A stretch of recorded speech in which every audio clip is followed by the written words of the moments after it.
Yo crecí en el eco de una mentira. A mí me enseñaron a temer mi propio reflejo. Mi casa no era un hogar, era un santuario silencioso contra la vanidad, decían mis padres. Pero la verdad era que era una prisión diseñada para evitar que yo me viera. Desde el nacimiento, cada superficie reflectante había sido destruida o cubierta.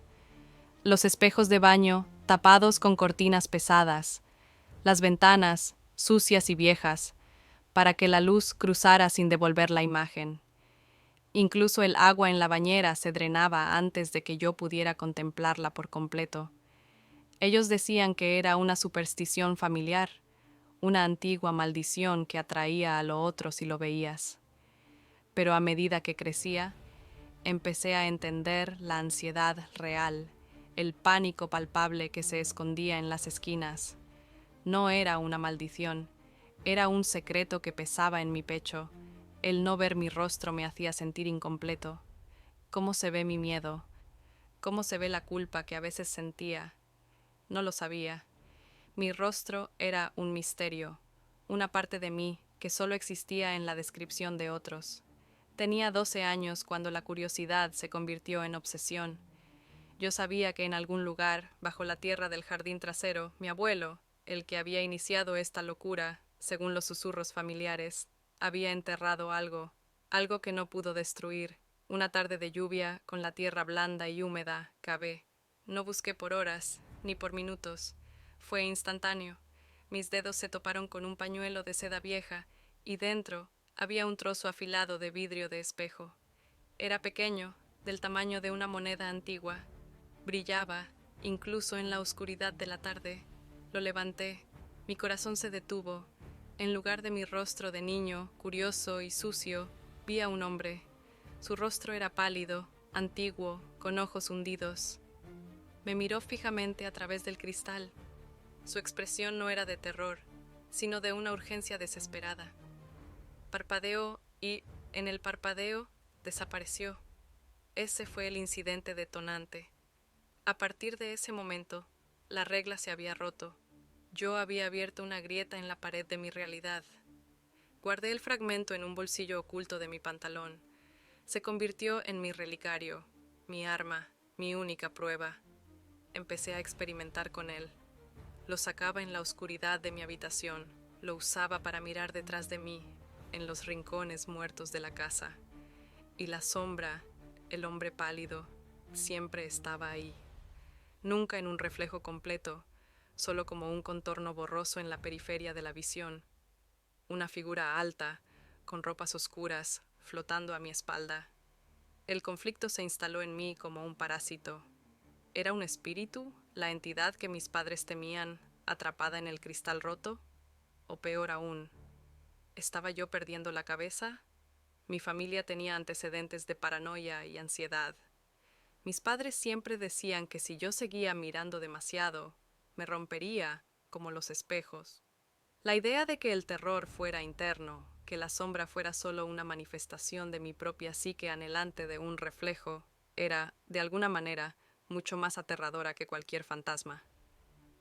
Una noche, mientras me miraba en el fragmento a la luz de la luna, la sombra se acercó. No sentí el frío que describen las historias, sino una presión, como si el aire se hubiera vuelto denso. Sentí que esa sombra estaba allí por algo más que asustarme. Había un mensaje en su postura. Me estaba pidiendo algo. No era una amenaza, era una súplica muda. Actualización. 1. La dirección silenciosa. Justo en ese momento, el fragmento vibró en mi mano. Sentí un calor extraño. La sombra se proyectó con más nitidez que nunca, y entonces hizo un movimiento. No fue un acto amenazante. Extendió su mano esquelética, su reflejo en el fragmento de espejo, y señaló. Señaló con una insistencia tan brutal que no pude ignorarla. Estaba señalando hacia arriba, hacia el ático, hacia el lugar donde la casa guardaba sus objetos olvidados, sus secretos oxidados, y el miedo más profundo de mis padres. Dejé de preguntarme si estaba loco.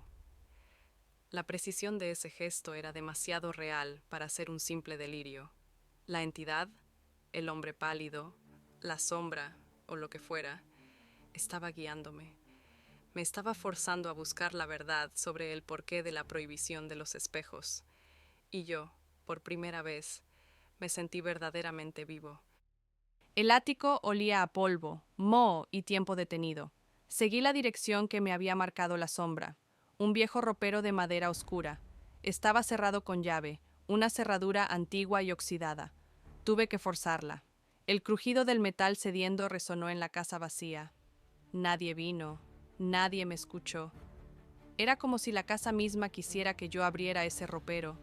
Dentro no había ropa vieja, ni juguetes, solo una caja metálica pequeña y un diario. El diario de mi abuelo, el hombre pálido que yo había vislumbrado en el fragmento de espejo. Me senté en el suelo, las manos temblándome, y empecé a leer su letra temblorosa, amarillenta. El diario no hablaba de una maldición, sino de un pacto con el guardián. El abuelo, en su juventud, había sido un ocultista, un hombre obsesionado con la idea de que los reflejos eran puertas dimensionales. Él no solo había roto espejos, sino que había atraído a esa entidad. 15 de junio, 1958, ha cruzado. No es un demonio, no es un fantasma, es un error temporal. Lo vi en el espejo del comedor. Es un hombre, un adulto, pero con una desesperación que quema. Dice que es un reflejo de mí mismo, de un yo que nunca debería existir. Si él vive aquí, yo no tengo un futuro. 20 de junio, 1958. La única forma de evitar que atraiga la realidad de ese reflejo es rompiendo todas las puertas. Rompí el espejo principal. El guardián ha quedado fragmentado, atrapado en la casa del silencio. He hecho un pacto con él. Mientras yo viva, él no intentará fusionarse con mi línea temporal. A cambio, mi familia debe vivir en una ceguera autoimpuesta, sin espejos, para que el guardián nunca se fortalezca con una imagen completa. Dejé el diario en el suelo. El corazón me latía con una mezcla de miedo y alivio. La sombra no era un ente malvado, era un error, un reflejo del futuro de mi abuelo que había quedado atascado en nuestra realidad. La casa no era una prisión, era una burbuja de protección contra una paradoja temporal. Pero si yo era el nieto, y el guardián era el reflejo futuro del abuelo, ¿por qué la sombra me señalaba? ¿Por qué me guiaba hacia esta información? ¿Quería ayuda o quería liberarse y fusionarse conmigo?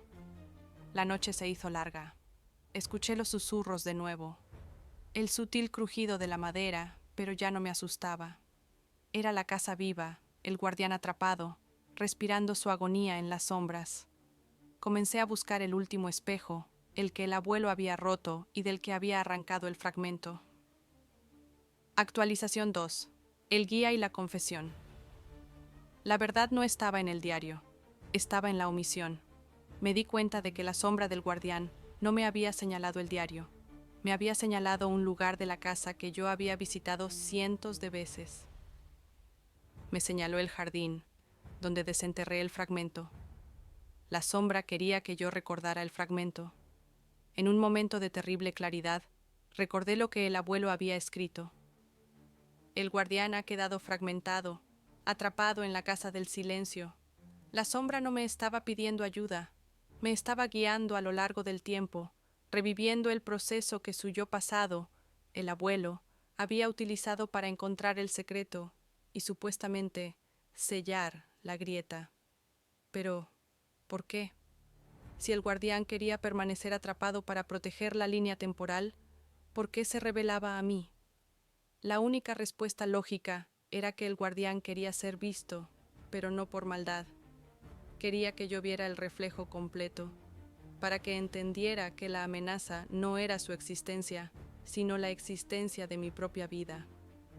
Yo, el nieto, era el problema. Yo sabía dónde estaba el último espejo, el más grande.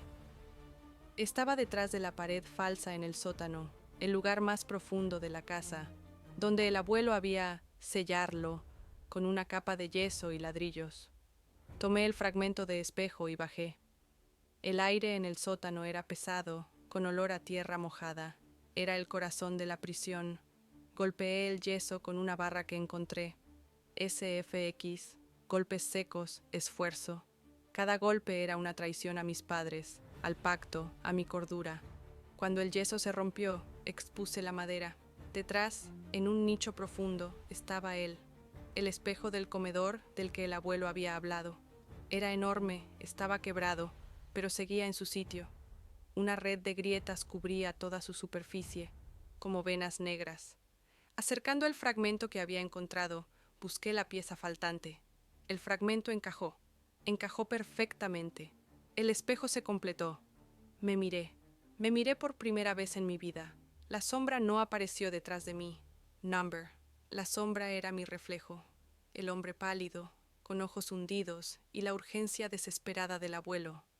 Pero yo no era mi abuelo. Yo era yo, el narrador, viéndome por primera vez a los 20 años.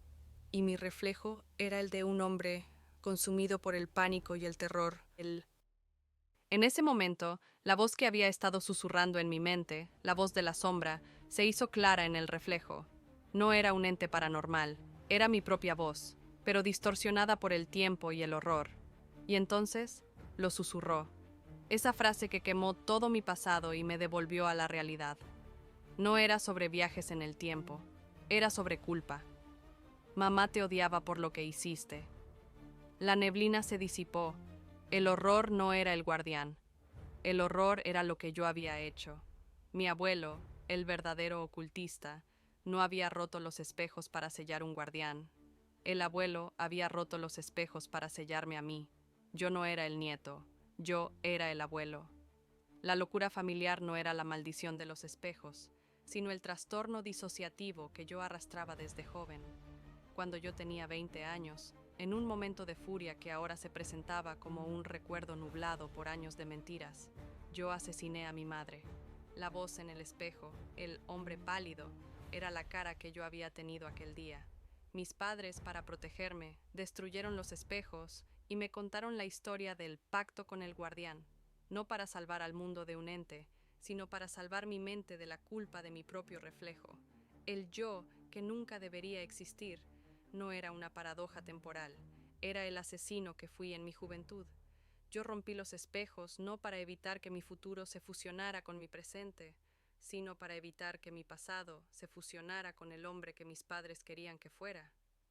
El guardián, la sombra que me guiaba, no era el espíritu de mi abuelo.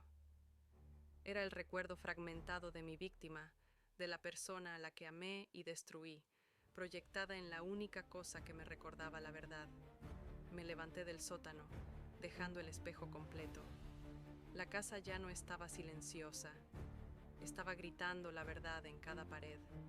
Los espejos no estaban rotos para protegernos de la sombra, estaban rotos para protegerme del hombre que soy, para que el mundo solo viera un reflejo vacío, y ahora que he vuelto a verme, la sombra ha ganado.